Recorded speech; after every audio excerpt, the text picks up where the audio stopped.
Boa noite, família. Como vão vocês? Eu me chamo Yaren, estou aqui mais uma vez com as minhas parceiras queridas. Hoje uma pessoa muito especial para a gente estar aqui compartilhando com vocês mais informações e aprendendo um pouquinho também desse tema que particularmente eu acho que todo mundo pena um pouquinho com ele. Eu vou lembrar vocês que as nossas reuniões estão acontecendo no grupo de Campo Grande, Mato Grosso do Sul, às quartas-feiras, às 19 horas, horário daqui, do Mato Grosso do Sul, às 20 horas, horário de Brasília. E lá a gente conta com vários parceiros, pessoas do Brasil inteiro. Bem bacana a partilha, vocês vão gostar. E aí a gente deixa as nossas lives gravadas, tanto pelo Facebook, quanto pelo YouTube. Tá? É um material que vocês podem estar vendo, revendo várias vezes, para que isso fixe na cabeça, a gente consiga melhorar o nosso comportamento e assim melhorar as pessoas que estão à nossa volta. E a nossa página, ela chama Amor Exigente Cedro FAE, no Facebook e no Instagram.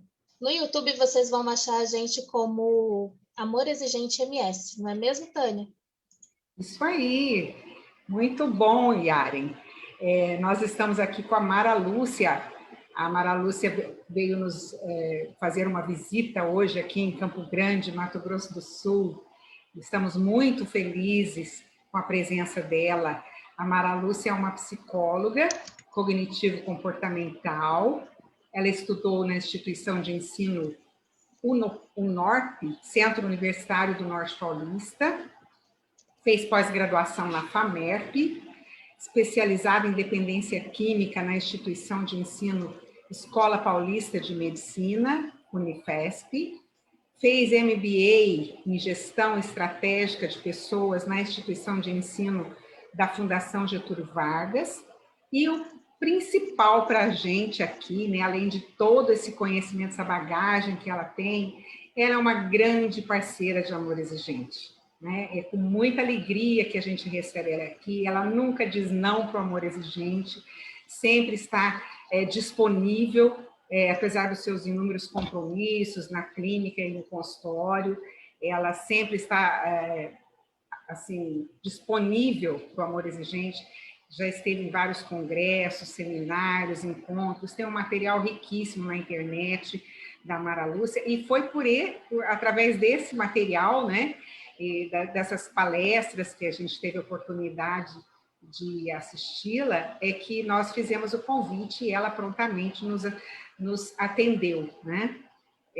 Eu, então, vou passar a palavra para a Suzana, porque a Suzana vai falar um pouco do tema que nos traz aqui essa noite, né? É muita alegria ter você aqui, viu, Mara? Alegria é minha, Tânia. Alegria é minha. Boa noite, família Amor Exigente. Como vai você, Yaren? Boa noite, Suzana. Cada vez melhor. E que dia é hoje, Tânia? Opa, hoje é o primeiro dia da minha nova vida. Por quê? É o primeiro dia da sua nova vida? Porque ontem eu não posso mudar o que aconteceu. E amanhã ainda não chegou. Eu não posso sofrer pelo amanhã.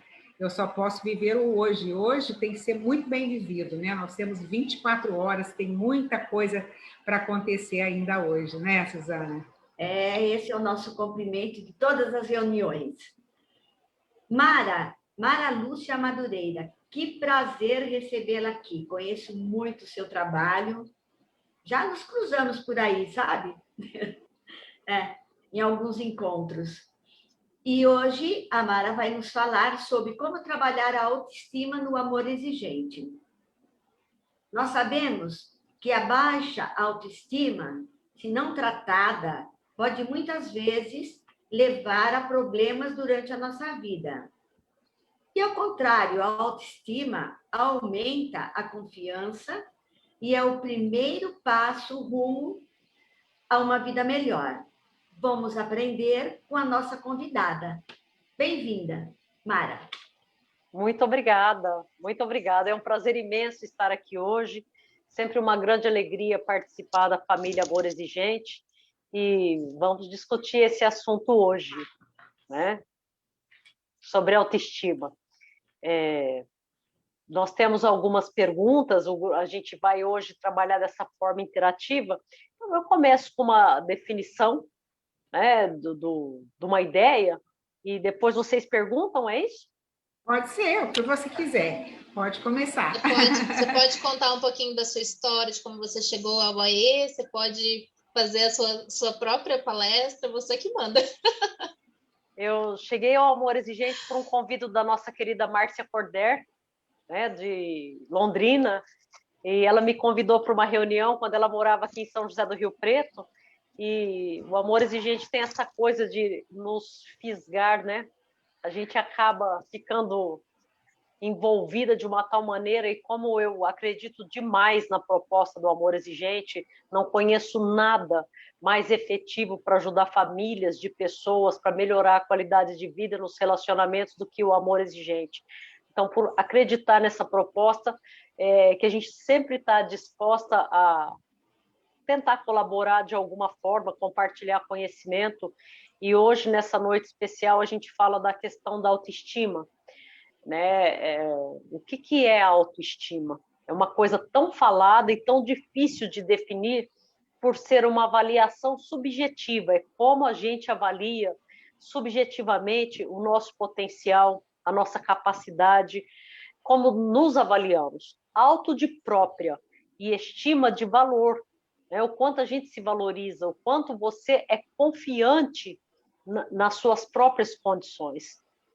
Uma vez eu vi um meme e eu fiquei muito encantada com a proposta, que acho que ilustra bem a questão da autoestima, que dizia que um pássaro, ele não confia no galho onde ele pousa, ele confia nas asas dele. E a autoestima é bem isso, é o indivíduo acreditar nele, não é na circunstância, não é na dependência da avaliação externa, mas é como ele se avalia. A despeito de todas as adversidades que podem ocorrer no meio, ele acredita na competência dele, no valor, ele reconhece, subjetivamente, ele está seguro de quem ele é, do que ele faz, por que ele faz, está pronto para assumir os erros. Uma pessoa que tem uma autoestima muito boa é aquela pessoa que sabe que ela pode errar. Eu tenho uma consciência de que não sou Deus, eu sou humana, falível, então eu posso errar.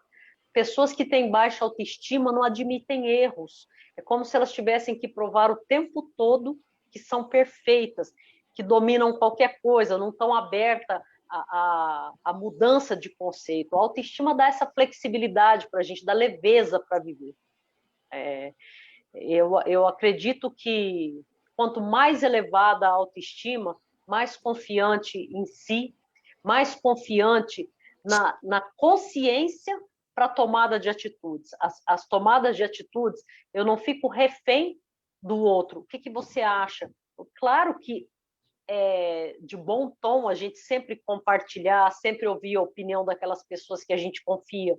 Mas uma pessoa com autoestima muito boa, ela tem uma noção realmente de quem ela é. E como se constrói a autoestima? A autoestima não é uma coisa que vem pronta, ninguém nasce com isso. A autoestima é uma competência adquirida. A gente adquire ao longo da vida. Tem a formulazinha mágica? Não temos fórmula mágica, mas temos um processo ao longo da vida que vai definindo umas experiências de vida muito negativas, muita reprovação, muita crítica. Às vezes, isso tem um impacto muito grande na autoestima da pessoa. Ela cresce insegura, ela cresce incapaz de avaliar o seu próprio potencial. A gente vê muitas pessoas extremamente portadoras de um potencial extraordinário, mas que não faz nada. O medo paralisa. A insegurança a torna incapaz de tomar decisões, de agir, está sempre insegura, sempre refém da aprovação alheia. Uma boa autoestima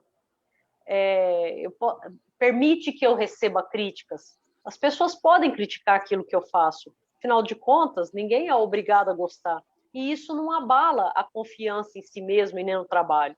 Nem sempre a gente é maravilhoso, nem sempre tudo que a gente faz vai ter 100% de aprovação. E uma boa autoestima permite que o indivíduo consiga perceber que ele tem o direito de errar, ele tem o direito de ser criticado, e apesar de, ele toca a vida, né? Basicamente isso. E uma baixa autoestima é aquilo que engessa. A pessoa não faz, não toma atitude, não age por não acreditar em si, pelo medo de errar, medo da desaprovação. E às vezes tem um potencial imenso represado ali que ela não exercita isso. Quer dizer que, assim, uma pessoa que foi reprimida durante a vida e aí tem um relacionamento, por exemplo, isso reflete diretamente no relacionamento. Por exemplo, se há uma crítica do marido ao modo dela vestir, ou ao peso, ao cabelo, sei lá, qualquer coisa, ela se sente, então ela se remete ao passado, às críticas que ela recebeu e ela não consegue lidar com isso. Às vezes, Tânia, o que acontece? Existe uma crença, né? Ao longo da vida isso foi estabelecido de que eu não sou capaz, eu não sou suficiente, eu não sou capaz. E aí qualquer fala alheia, a pessoa não consegue perceber que às vezes uma fala do marido, do companheiro, vamos pensar no companheiro, como você coloca, uma crítica, ela não consegue perceber se aquela crítica é realmente um feedback legal. Olha, você poderia melhorar o seu cabelo, você está descuidando do seu cabelo, sim, como um toque para melhorar, ou como algo para desqualificá-la, para torná-la insegura e refém daquela pessoa, porque em relações patológicas, em relações doentias, o que a gente vê muitas vezes? A violência doméstica, que não precisa necessariamente ser agressão física, pode ser essa agressão psicológica, aquela pessoa que te desqualifica o tempo todo, aquela pessoa que te desmerece, que faz você acreditar que não é capaz, para que ele possa te manipular. Eu não consigo pensar em autoestima sem pensar em habilidades sociais. Aquele conjunto de características aprendido, de comportamentos que faz você se posicionar, que faz você não permitir que o outro te desmereça. Né? Uma crítica ao peso, essa crítica é realmente uma preocupação com o meu bem-estar ou com a minha saúde, ou isso é uma guerra de egos? Alguma coisa que a pessoa faz para se sentir superior na relação, para me fazer sentir mal comigo mesma. Então, uma pessoa que tem uma boa autoestima, ela sabe diferenciar isso. Quando é um feedback positivo, ou quando tem esse propósito de implodir a minha autoestima, o meu bem-estar. Porque a pessoa com baixa autoestima, ela está sempre querendo agradar as pessoas também. Sempre. Para poder, né? Para poder ser merecedora. Sim, se eu acredito que eu não sou boa o suficiente, que eu não sou capaz, que existe esse pensamento estabelecido lá na infância, hoje ele ainda está atuando. Não é uma coisa que é do passado, é uma coisa que é do presente. Foi iniciada no passado, mas até hoje está operando na minha vida. Até hoje, essa matriz de pensamento de que eu não sou boa. Então, eu preciso sempre fazer para o outro, sempre esperando a aprovação do outro, a custo de prejuízos pessoais, essa incapacidade de dizer não. Uma pessoa com uma boa autoestima, ela diz não sem culpa. Sem culpa. Eu posso perfeitamente recusar pedidos, eu posso dizer não, eu posso estabelecer limites sem me sentir culpada por isso. E no amor exigente, isso é fundamental, que a gente saiba muito bem por que eu estou fazendo isso, o que eu faço, por que eu faço e qual a consequência disso. Se eu estou dizendo não, é porque dizer sim vai me prejudicar. Mas por que ainda assim eu faço? Porque o que as pessoas vão pensar de mim? Se eu falar não, você vai ficar chateada, você vai achar que eu não sou uma boa pessoa, mas na verdade eu é que acredito que não sou. E no momento que a pessoa muda esse padrão e ela começa a dizer não, quando não é possível, de vez em quando é preciso priorizar-se, de vez em quando é preciso se colocar em primeiro lugar, até para lembrar que eu tenho os mesmos direitos que as outras pessoas, que o meu valor é igual das outras pessoas. Não se trata de uma questão egoísta. Eu só penso em mim, eu nunca penso no outro. Eu penso no outro, mas de vez em quando eu penso em mim também. De vez em quando eu me priorizo. Hoje eu não quero participar, hoje eu não tenho condições, hoje eu tenho o direito de descansar. Mesmo que as outras pessoas, não, você não pode faltar, não, eu posso. Desde que eu não tenha assumido o compromisso, claro. Mara, ao longo desses anos que eu sou coordenadora de grupo de família, a gente percebe que muitas pessoas chegam ao amor exigente sempre para trabalhar o outro. Aí, quando ela percebe que o amor exigente vai trabalhar ela, né, a pessoa, ela deixa de participar. Isso acontece, né? Sim. E como a gente poderia chegar na pessoa assim que tenha baixa autoestima, sem ser grosseiro, para ajudar, a gente tem condições de fazer isso? Sim, sim. Suzana, nós precisamos estar com a nossa autoestima muito boa para conseguir fazer isso de uma forma direta, clara, objetiva e respeitosa. Entende? No momento que eu comunico para a pessoa, olha, aqui no grupo nós trabalhamos a sua mudança de comportamento, mas a pessoa quer trabalhar a mudança no outro, porque ela já vem com uma crença, uma ideia de que mexer nas minhas estruturas é doloroso demais.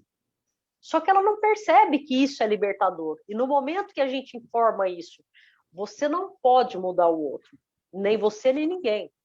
Nós somos impotentes. E se você prestar atenção, Suzana, isso é uma corrente. A gente reproduz muitas vezes com os colaboradores as nossas dificuldades, porque a gente também quer que eles trabalhem no ritmo. Nós, colaboradores, esperamos que os participantes evoluam no ritmo da nossa ansiedade, da nossa vaidade. Se eu estou trabalhando com você e você não está conseguindo aderir, eu parto do princípio que o problema é seu. Eu não paro para me questionar que eu posso estar falhando em atingir você. O modo como eu estou abordando pode estar sendo insuficiente. Onde eu falho e não conseguir comunicar? Porque eu tenho medo.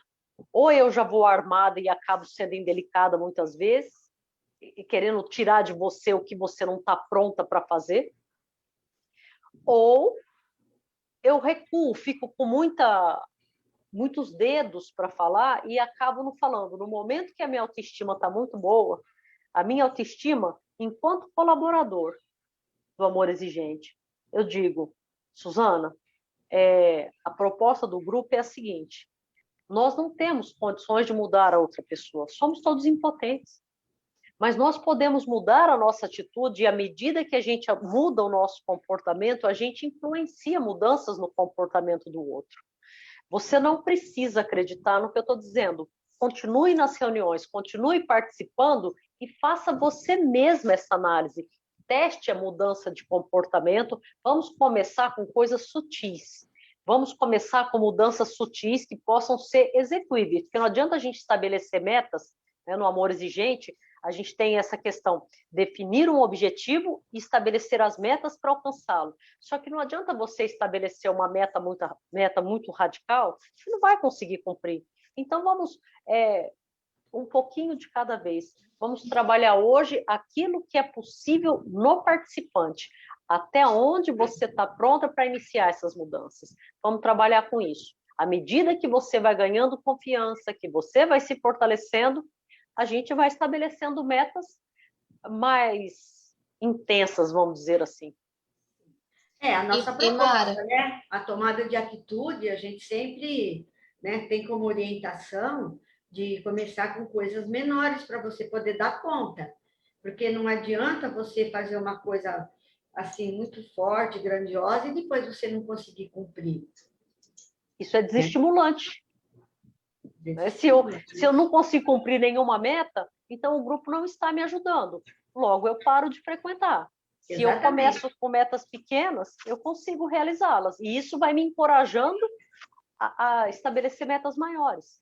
E, às vezes, quando você consegue cumprir alguma coisa pequena, que para você que cumpriu essa meta, ela é grandiosa, porque nunca conseguiu fazer.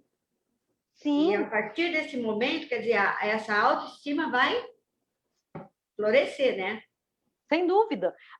Tanto quando eu melhoro o meu conceito sobre mim mesma, eu me fortaleço psicologicamente e tomo atitudes, como as tomadas de atitudes fortalecem a minha autoestima. Então, é um processo de via de mão dupla. Às vezes, eu estou insegura. Tome atitude, mas tome atitudes que você vai conseguir manter. Porque não adianta nada eu tomar uma atitude hoje e amanhã voltar atrás. Isso é muito importante, Suzana, esse ponto, porque se eu não estou segura, e às vezes nós, colaboradores, precisamos desenvolver essa sensibilidade de entender o tempo do outro. Às vezes ele não funciona na velocidade que a gente gostaria, nas nossas expectativas. E nós temos que estar com a nossa autoestima boa para saber, eu estou respeitando o tempo desse indivíduo. Né? Não é porque Maria foi em 2 meses que Josefa vai também. Às vezes Josefa vai em 6, em 1 ano. A questão é a gente ser perseverante e entendendo, porque algumas pessoas estão mais preparadas e prontas para a mudança. Outras estão mais engessadas, mais calcificadas. A gente precisa fazer uma escavação arqueológica ali para chegar no cerne da confiança dela. Né? Eu acredito que dessa maneira a gente consiga. Eu vou fazer aqui mais um agradecimento, porque hoje a gente está do Iapoque ao Chuí, literalmente, aqui na nossa live. Há muito tempo isso não acontecia. Estamos no Uruguai, na Espanha. Gratidão às pessoas que estão nos ouvindo, não é, Tânia? Nossa, que bom, né? Mas também com essa pessoa maravilhosa aqui conosco, Mara de Maravilha, né? A Mara trouxe, olha só, eu estou tão feliz aqui que eu até me perdi no nosso repertório que a gente tinha aprontado, porque falar de autoestima é uma questão tão importante e que no próprio grupo a gente tem que se observar tanto para não chegar a adoecer o próximo, né? Porque às vezes a minha baixa estima ela adoece o próximo, não é isso, Mara? Sim, aquela pergunta do companheiro que a Tânia faz, pode ser um companheiro, um cônjuge, mas pode ser também um colaborador do grupo. Né? Exatamente como você coloca, Yaren, se eu não estou preparada para lidar com as minhas questões emocionais, eu acabo respingando no outro a minha insegurança. Eu começo a exigir do outro coisas que ele não tem condição de oferecer sem antes dar as bases para que ele se fortaleça. E à medida que a pessoa vai... eu acho que o ponto mais importante é trabalhar essa confiança na pessoa para ela tomar atitude, mesmo com medo. Porque à medida que ela age e ela analisa os resultados positivos desse novo posicionamento diante da família, diante de si mesma, como eu me trato e como eu trato o outro. E à medida que eu vejo esses resultados, eu me fortaleço.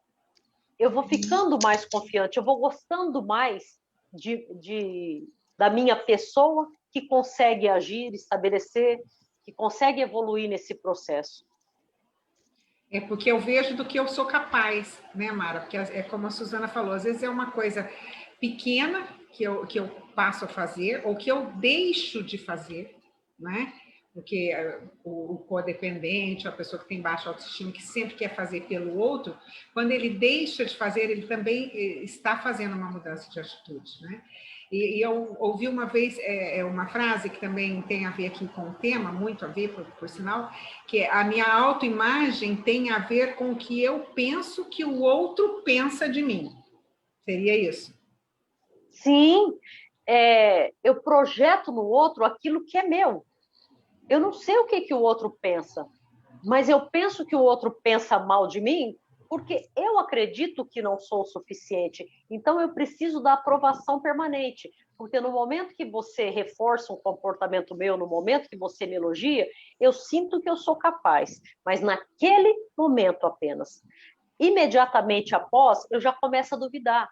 Então, você entra num ciclo de perpetuação da insegurança, que eu preciso constantemente estar sendo reforçada. Por isso que eu me torno boazinha.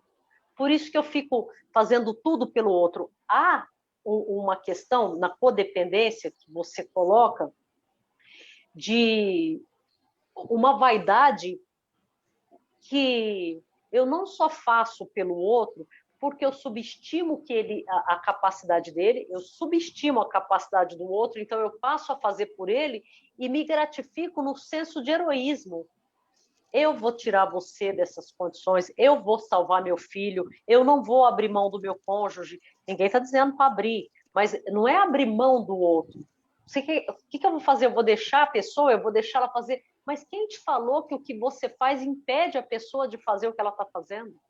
Está ali 10, 15 anos repetindo aquele padrão e a pessoa acha que o discurso repetitivo, as cobranças repetitivas, a vigilância patológica está realmente mudando o comportamento do outro. E só está reforçando. Só está reforçando. É um ponto cego na percepção que o indivíduo não se dá conta. Não é o que eu faço. Eu tenho que ficar vigilante, porque se eu descuidar, ele vai usar droga. Mas eu estou vigilante, ele está usando. Eu não vou falar nada.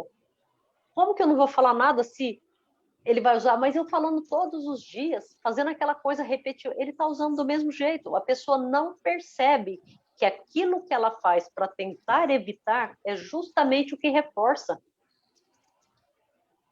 E no momento que ela para de fazer, às vezes, a pessoa fala assim, o que eu faço para ajudar meu filho, ajudar meu marido, meu irmão, seja lá quem for, né? A parar de usar droga. O primeiro passo é parar de fazer. Como assim? Você tem que parar de fazer, você tem que fazer o outro perceber que o problema é dele. Porque o que acontece? A família decide que ele tem que se tratar, a família decide onde ele vai se tratar, a família agenda a consulta, a família faz a ficha do prontuário do paciente, a família quer conversar com os profissionais, a família compra remédio, a família administra remédio, a família cobra se ele está tomando remédio, a família vigia as ações e ela não percebe que há uma regressão nesse processo. Ela nem deixa o outro assumir o papel de paciente. Ela quer se tratar no lugar do outro. Você está comentando sobre a relação dessa interferência na vida do outro. E quando é em relação à formação de uma criança, como que a gente pode entrar com essa motivação da autoestima? Uma criança, ela tem que ser reforçada nas coisas positivas que ela faz e ela tem que ser educada de modo que criança tem pensamento concreto, Yaren. A criança, ela não consegue entender coisas abstratas. Se você critica uma criança, por exemplo, assim, que feio que você está fazendo, a criança não sabe separar que feio é o comportamento, que o comportamento é inadequado. Ela pensa que ela é feia. E presta atenção como isso reflete na vida adulta. Quando você fala assim, e aí, Mara, gostou da minha blusa? Fala assim, achei essa blusa muito feia. Você se ofende. É como se eu estivesse ofendendo você. Eu estou dizendo que eu não gostei da blusa e não de ti. Mas que quem vai usar é você. E isso vem de onde? Da infância. A gente não consegue fazer essa separação da opinião do outro em relação ao meu comportamento e em relação à minha pessoa. Então, a gente diz para a criança, olha, isso que você está fazendo não é legal. Por quê? Porque tem essa e essa consequência. Tá? Você é um garoto inteligente, você é uma menina capaz. Vamos procurar fazer assim, olha aqui. Então, você ensina como fazer correto. Ao invés de criticar aquilo que ela faz de inadequado, você mostra para ela as consequências e ajuda ela a desenvolver esse potencial. É uma coisa que tem que ser repensada mesmo. Não adianta você falar que feio, ninguém vai gostar de você se você fizer isso. Olha seu primo. Nossa, a pior tragédia da vida são as comparações. Olha seu primo, que gracinha. Ele não faz nada disso. Olha o caderno dele. Nossa, você vê? O teu irmão. Essas comparações são terríveis. Porque a gente faz um comparativo com a criança, né? A gente assim, vem das raízes culturais que a gente sempre tente compará-lo ao desenvolvimento de uma outra criança e tal, né? E isso daí leva a essa questão que eu te falei, do desenvolvimento, porque a gente fala tanto de prevenção ao uso de drogas, só que às vezes a desmotivação ela está lá na infância ainda, né? E aí acaba descendo a estima da criança e a criança não desenvolve. Ela desenvolve uma baixa autoestima que vai interferir ao longo da vida inteira dela. Você chega na idade adulta, você não sabe por que você não tem medos. Outro dia eu ouvi um negócio que eu fiquei muito muito chateada, assim, triste, decepcionada, que a pessoa fala assim, ó, que bobagem essa história de bullying, isso é mimimi, porque no meu tempo a gente brincava, falava do peso do outro, da cor do outro, de não sei o que lá, e ninguém ficou traumatizado. Não ficou traumatizado uma vírgula, porque as pessoas chegam na idade adulta e elas não conseguem desenvolver uma série de coisas e elas não sabem nem por quê, porque perdeu aquela conexão do que eu aprendi a pensar a meu respeito. Eu aprendi a pensar que eu sou inadequada, que eu sou desajustada. A pessoa fala assim, mas ele ria. Eu falava da altura, do peso, da cor, e a pessoa ria, da orientação sexual, e a pessoa ria, a própria pessoa brincava. Tá, você vai rir porque você tem que sobreviver, você tem que se adequar socialmente, mas não que aquilo não vai ter um impacto ao longo da vida. Aí você chega na idade adulta, você fala assim, vai lá, expõe teu ponto de vista. Não, não, não, melhor não. Melhor não. Na escola, a escola é um lugar onde os professores deveriam ser muito bem treinados para trabalhar isso com a criança. Por que a gente tem medo de falar em público? Porque lá na escola, na infância, você fala um negócio e a classe inteira ri. Você é deste tamanhozinho na sala de aula, aquele professor gigante debruçado em cima de você, dizendo, nossa, que caderno horrível, você não fez tarefa, que horror. O professor não pergunta, por que você não fez tarefa? O que aconteceu? E se os outros rirem, fala assim, qual é a graça? Qualquer um está sujeito a fazer isso. Então, nós precisaríamos de uma prevenção ao uso de drogas, trabalhando autoestima, as competências. Não adianta a gente imaginar um ser humano padronizado, uma esteira de soldadinho de tudo igualzinho, uma esteira de Barbie que sai tudo igualzinho. O ser humano é diferente. Uns têm aptidões para esportes, outros para dança, outro para música, outro para as artes, outro para exatas. Vamos desenvolver e estimular nas crianças aquelas competências que ela tem. Nem todo mundo vai ser bom em literatura, mas vai ser ótimo em exatas. Né? Mara, falando então na prevenção, né, com as crianças, o que você tem a me dizer, por exemplo, hoje, né, através das mídias sociais, principalmente agora, onde a liberdade está um pouco, né, difícil, nessa novo vírus aí e tal, as crianças estão mais presas, né? Então estão atendendo mais de internet, coisas e tal.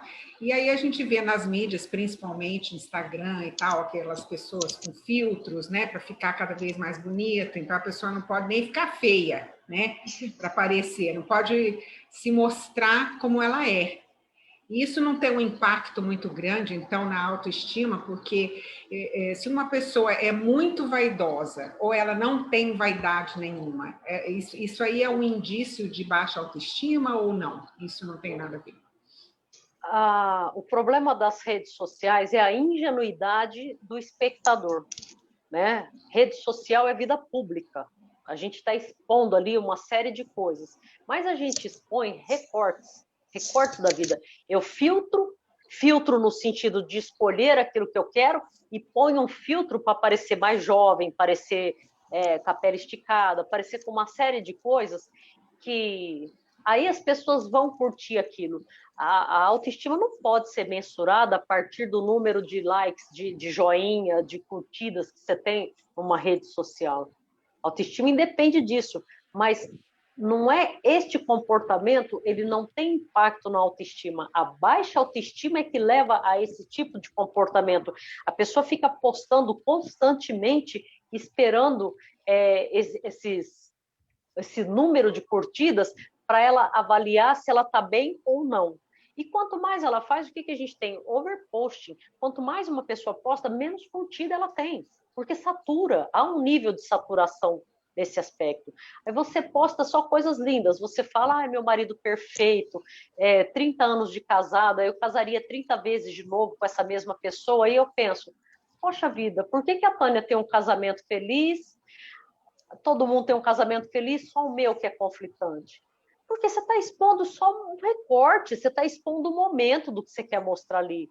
Vai conviver com a Tânia para ver se o casamento dela não tem conflito. Então é muito ingênua essa avaliação. Vai lá ver se é essa maravilha o tempo todo. Né? A minha vida é só festa, posto viagem, posto tudo. A gente mostra a prata da casa, mas a gente não mostra o quartinho dos fundos, né? A gente não mostra o quartinho da bagunça. O quartinho da bagunça fica escondido. Desordem, né? A desordem. Eu tive que arrumar meu quartinho da bagunça, porque agora ele aparece nas lives, aí agora ele tá arrumadinho. Tá mais ou menos, mas tá arrumadinho. Mas quando você arruma o seu quartinho da bagunça, você arruma você também. Sim. Quando a gente arruma a bagunça da nossa casa, que para arrumar a bagunça você tem que fazer mais bagunça, né? Botar as coisas para cima, tirar tapete. Aí depois você vai colocar e vai arrumar essa bagunça, porque está tudo limpo. E assim você arruma também o seu interior, né? Muitas vezes acontece isso. Você começa a arrumar o seu interior arrumando as suas coisas, não é? Tanto a gente se arruma de dentro para fora, quanto melhor eu me sinto, melhor eu arrumo o ambiente, como de fora para dentro. Quanto mais eu organizo o ambiente, melhor eu me sinto e mais eu tenho vontade de melhorar. E você falou, para arrumar a bagunça, a gente tem que fazer mais bagunça. É isso que as pessoas evitam. A crise, né? O nosso princípio da crise. Para não fazer aquela bagunça, para não desorganizar tudo que dá trabalho, você deixa tudo desorganizado daquela maneira que está, para não ter que tirar coisas, remover o que não serve, dar destino para algumas coisas, organizar outras. Então, arrumar a casa, arrumar a vida, dá trabalho. Então, você desestabiliza uma coisa, está lá quietinho, está lá tudo empoeirado, está tudo amontoado, tem coisa útil que está me fazendo falta, que eu não pego porque nem sabia que estava lá, como as nossas competências, eu não desenvolvo porque eu nem sabia que eu tinha, nem acreditava que eu era capaz. Às vezes as pessoas dizem, eu não consigo fazer isso. Onde que está escrito que você não consegue? Eu já tentei de tudo. Você já tentou tudo no teu universo de conhecimento. Se você sentar com o grupo tem N outras propostas, N outras alternativas para tentar. Tudo dentro do teu restrito universo de conhecimento.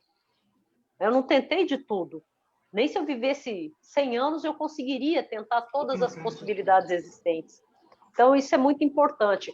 Mexer naquilo que está estruturado desencadeia a crise. É disso que as pessoas fogem, Suzana. É disso que as pessoas não querem lidar com a desordem. É bem complicado mesmo. Porque cada vez que você tenta arrumar, você tem que mexer. Né? Mudanças tem que mexer. Tomar atitude é fazer alguma coisa pequena que vai mexer. Então, a gente tem medo da crise, que a gente trabalha os dois praticamente juntos.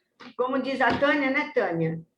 Quando a gente trabalha a crise, você tira uma letra e fica CRI, tirando o S. Né? Nós podemos fazer e criar, né, nesse momento, alguma coisa nova. E isso aconteceu, né? Eu e a Tânia, assim, porque a Yari não, ela é jovem e tal, né? Sabe mexer nas coisas aí e tudo. Eu sou mais idosa que vocês. Para nós foi um desafio, né? Começar a fazer as reuniões, né? Virtuais, online, né? E a gente enfrentou e foi muito bem, graças a Deus, está dando bons resultados, né? Temos alcançado muitas coisas boas. Isso daí deixa a gente feliz, quer dizer, a nossa estima lá. Porque aí você vê que você é capaz, que não adianta já se derrotar de antemão, né? Porque quando nós começamos a mexer no instrumento do Zoom, existem vários recursos, né? E nós chamamos um rapaz, assim, online, para que ele nos ensinasse, inclusive do grupo do NA.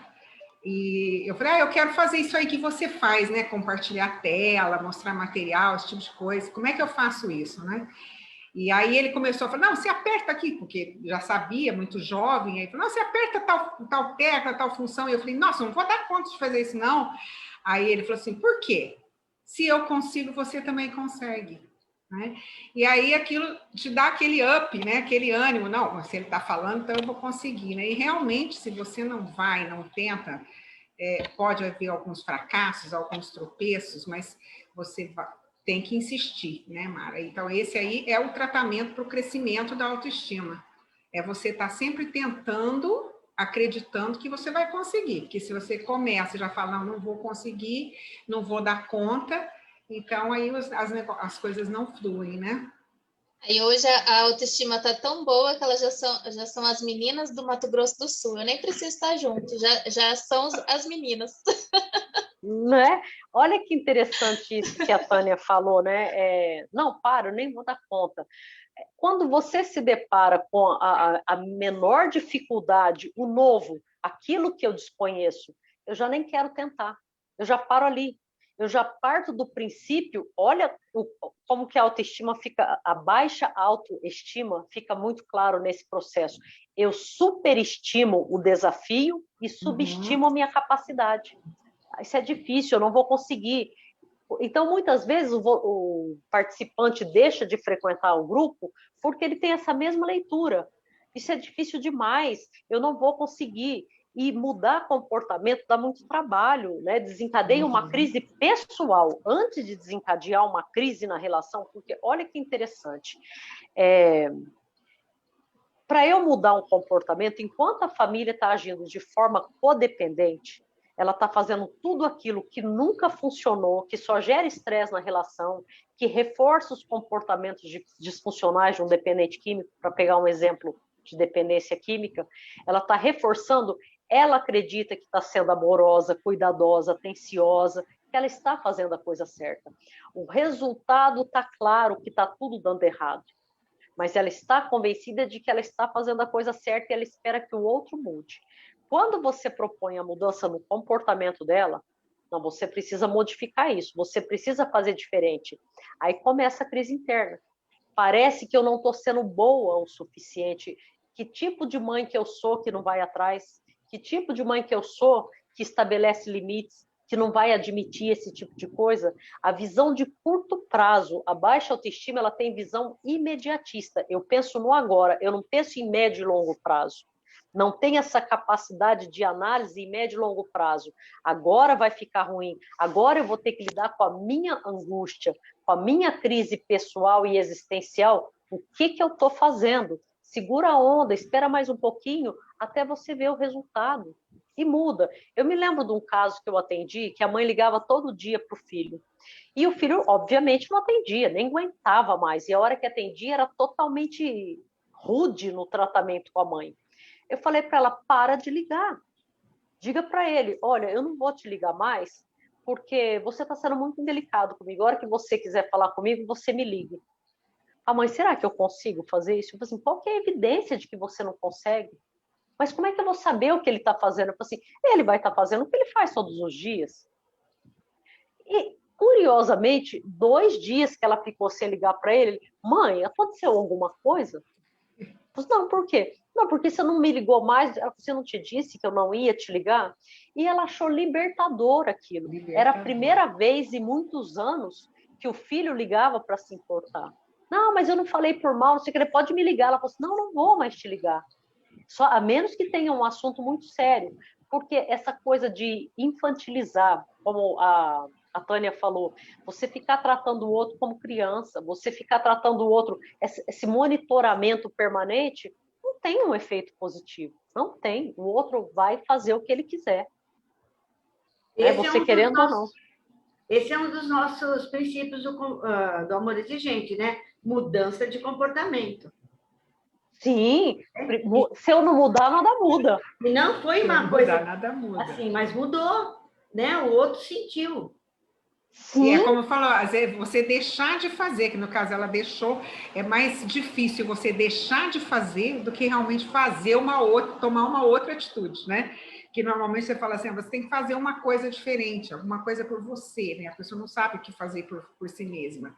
E deixar de fazer alguma coisa pelo outro. Isso é o desafio pior, né? É o desafio que assim, mais difícil de ser enfrentado é o deixar de fazer, né? Mas, em última análise, Tânia, não era pelo outro que ela fazia aquilo, era por ela, era a ansiedade dela de querer monitorar o tempo todo uma pessoa que estava a mais de 500 quilômetros de distância. O outro pode falar mas o que ela quiser. acredita que é uma preocupação dela com o outro, que ela está prestando um serviço para o outro, né? De se preocupar com ele, né? Sim, olha como a mamãe te ama, olha como a mamãe te ama. Ela se preocupa, e aquilo gerava um estresse na relação. Ela se ofendia porque ele era grosso. Ele falou assim: eu não tenho nada, não estou fazendo nada. E estava fazendo o que ele queria fazer. É lógico. E no momento que ela mostra para ele o silêncio, eu sempre digo para as pessoas, o silêncio ele tem um impacto muito maior do que o falatório. É aquele converseiro que a gente fica ali falando, é tão previsível que o outro nem ouve mais. É igual rezar aquelas rezas que você reza automaticamente, não sabe nem o que está falando. Você faz aquilo automaticamente, você não está mais conectando num outro nível, você está simplesmente tagarelando. Então, no momento que você se cala, isso tem um impacto no outro. O que está acontecendo? A dona Mara fala sempre, né, que mãe fala demais, né, Mara? Sempre. A gente sempre fala demais. Né? E aí a gente percebe aqui, ó, a gente está num tema falando sobre autoestima, mas a gente já tratou quase os 12 princípios. A gente já falou da crise, a gente já falou dos pais também são gente, a gente já falou do comportamento, foi falando de todos os temas, né? Das raízes culturais. Da culpa, né? Ela falou da culpa, Mara, também. Porque quando tem a baixa estima, também tem a culpa. Você vê, aí você vê onde se enquadra cada item daqueles princípios, né? E é uma coisa assim que a gente achou que nem existia. Hoje a gente está falando sobre autoestima, mas enquadrou todos os temas, olha que bacana. Está em tudo, né? A matriz do pensamento, ele se direciona para todas as direções. Então, se eu penso que eu não sou boa, eu acho que eu não sou boa para fazer as minhas tarefas profissionais, eu posso receber todo tipo de elogio, mas eu não acredito. Tem pessoas que têm autoestima tão baixa que mesmo sendo melhor, fazendo sempre o melhor, sendo reconhecida, ela se sente uma fraude. Ela acha que ela não é boa o suficiente. Então, eu não sou boa como mãe, eu não sou boa funcionária, eu não sou boa empreendedora, eu não sou boa chefe. E ela vai precisar ficar o tempo todo buscando aprovação, ou então tentando diminuir o outro.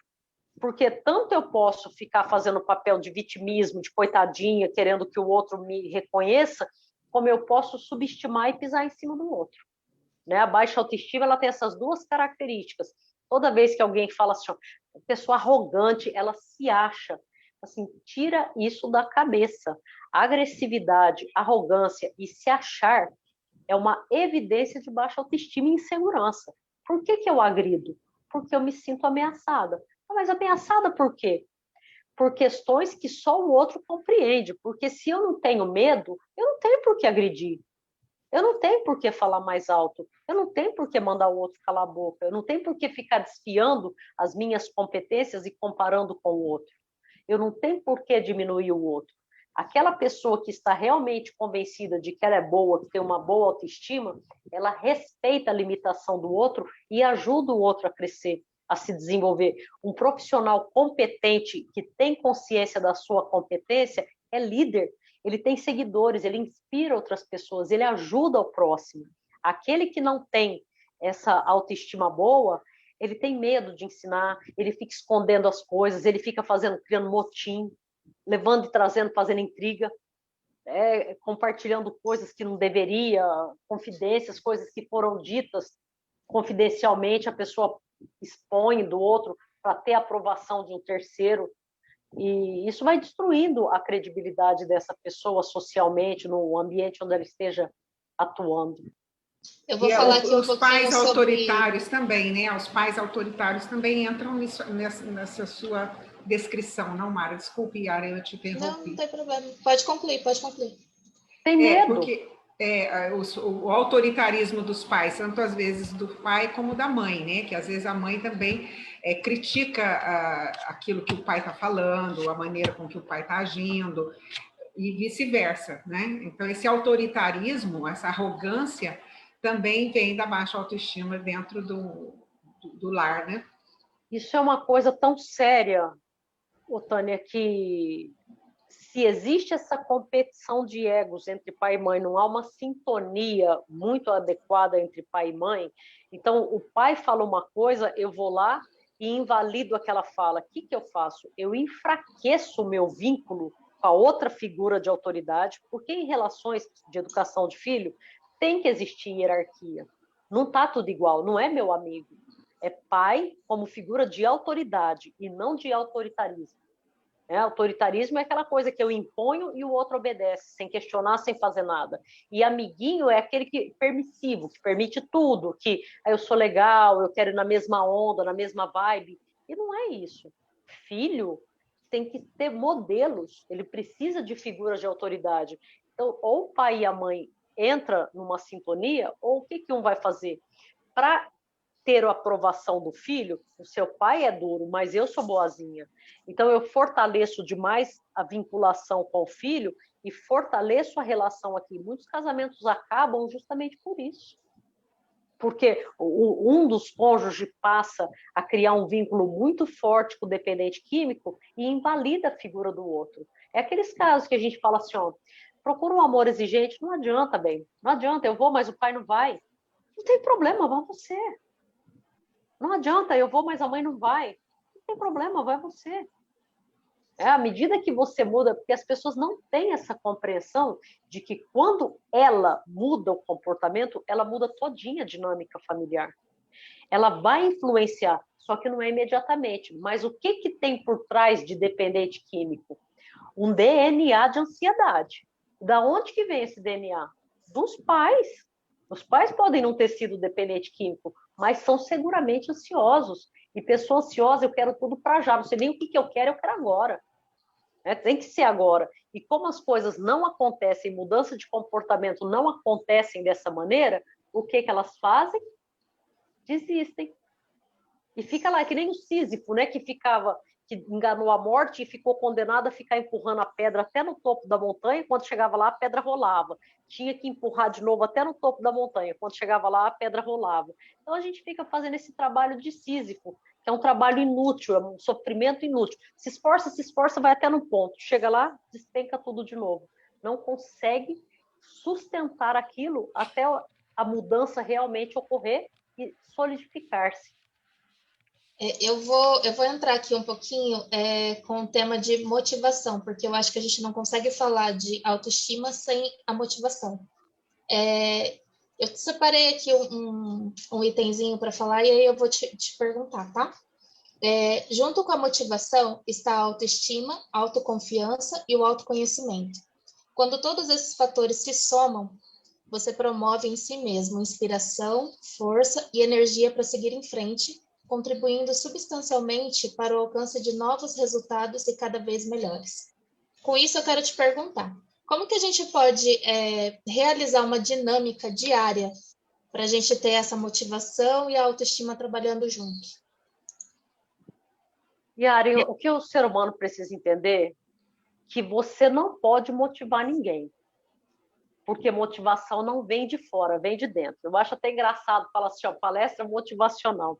Eu só sei que eu estimulei a tua motivação se você se motivar de fato. Não é porque eu quis, não são palavras positivas, que às vezes tem até uma positividade tóxica, né? Você fala assim, vai campeão, você consegue. Não sei se consegue, tem gente que não vai conseguir. E isso não vai fazê-lo menos importante. Então, a nossa prática diária deve ser de se conhecer. Aonde eu estou, a Bel Massoni tem um negócio legal que ela diz, quem coçou, oncotô, proncovô, né? Oncovô. Então, quem sou eu? O que eu quero?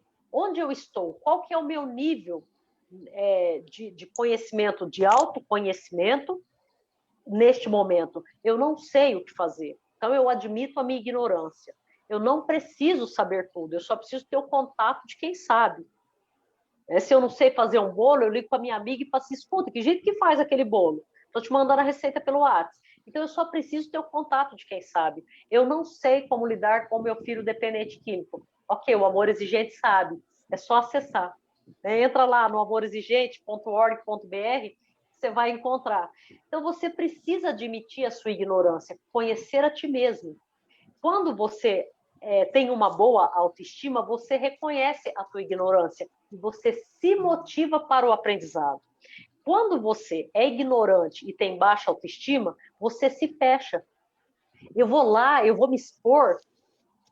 Ou quem está lá é gente que está na mesma condição que eu, ou que já superou essa condição e está compartilhando o aprendizado. Então, a motivação exige autoconhecimento. Eu me motivo, motivação vem do latim, movere, aquilo que me move, aquilo que me faz buscar. O que me faz buscar conhecimento? O próprio conhecimento da minha ignorância. Agora, quanto mais ignorante uma pessoa menos consciência ela tem da ignorância dela. Então, ela acha que ela sabe tudo. Não, para, eu já fiz isso, nada vai funcionar. Não, isso eu já fiz, não adianta. Então, ela está fechada. Quanto mais ela aprende, mais ela descobre que tem muito para aprender. Quanto mais você aprende, mais você tem noção da tua ignorância. É um poço sem fundo, não acaba. Você pode aprender o que for, que nunca basta. Sim, por isso que a gente fala, né? Há quanto tempo que a gente está no amor exigente, né? Porque a gente sempre é um aprendizado. Nós tivemos um participante que chegou e viu os 12 princípios e disse assim, não, eu tenho que passar 1 ano, daí eu já me formei, né? Então, mas a cada ano você aprende coisa nova, né? São coisas novas que vão vendo nos princípios, que é outro direcionamento, outras experiências, né? Um novo momento na sua vida. Não que dependa de ter um problema para você permanecer no amor exigente. Né? Permanecer no amor exigente é qualidade de vida, é um programa de qualidade de vida, de aprender a viver bem perante todas as coisas. E isso que você falou, de querer aprender, né? Como a gente sempre fala, que você tem que chegar com o copo vazio. Né? Não adianta você chegar com o copo cheio para você beber da fonte. Você tem que chegar com o copo vazio para encher da fonte, não é? Sim. Esse coordenador ficou muitos anos passando os mesmos princípios. Se formou, porque cada vez que você passa, você ouve uma coisa diferente, né? Infelizmente, ele foi morar lá, virou uma estrela, né? Porque senão cumpriu a missão, cumpriu a missão. Cumpriu, nossa. Muito bem cumprida, né? Mas é isso, fez pós-graduação, fez doutorado, né? Foi passando, né? Vamos fazendo a formação, né, Mara? E cada um tem aquele próprio caminhar, né? A gente vê quando chega, às vezes, uma pessoa no amor exigente, assim, tão embaixo, com a vida tão destruída, e, de repente, dá a volta por cima, né? Isso, até para a gente, é uma surpresa, né? Como que ele consegue dar a volta por cima e introduzir todos os princípios na vida dele e vivenciar esses princípios, né? E outros acabam ficando ali patinando no amor exigente, a gente diz até que fica dependente do amor exigente, né? Precisa ir lá, mas como se fosse um muro de lamentação, ele não consegue absorver. Isso é caminhar um pouco mais lento, né? Mas sempre, às vezes, é o que a gente fala, você tem que esvaziar seu copo, né? Não adianta chegar aqui e falar, não, isso aí eu já fiz, como você falou, isso aí... Transbordando, né? Chega transbordando, né? Chega transbordando, não quer que administre mais nem uma gota, né? Se pingar derrama tudo, né? Derrama tudo, faz uma tempestade, né? Faz uma tempestade, uma colherinha de chá de água. Verdade. Esses dias eu estava conversando com a minha irmã, um assunto, nem me lembro qual que era o assunto específico, ela falou assim, mas olha só o que você está falando, não era você que falava isso e isso? Eu falei assim, minha cara, isso eu falava há 30 anos atrás, eu tinha 20 anos de idade, tem 50, imagina se 30 anos depois eu estou pensando igual, né? E o amor exigente é isso, eu fico imaginando, se eu tiver, primeiro que eu não gosto de assistir minhas palestras, né? Mas se eu assistisse as minhas primeiras falas no amor exigente, provavelmente está muito diferente do que eu falo hoje. Eu talvez fosse muito mais radical, há 20 anos atrás, talvez fosse muito mais incisiva, e hoje é muito mais flexível, porque você vai abrindo a tua mente. Às vezes a pessoa chega no grupo para buscar conhecimento e ela acaba te ensinando. Com certeza. Muitas vezes. Muitas vezes.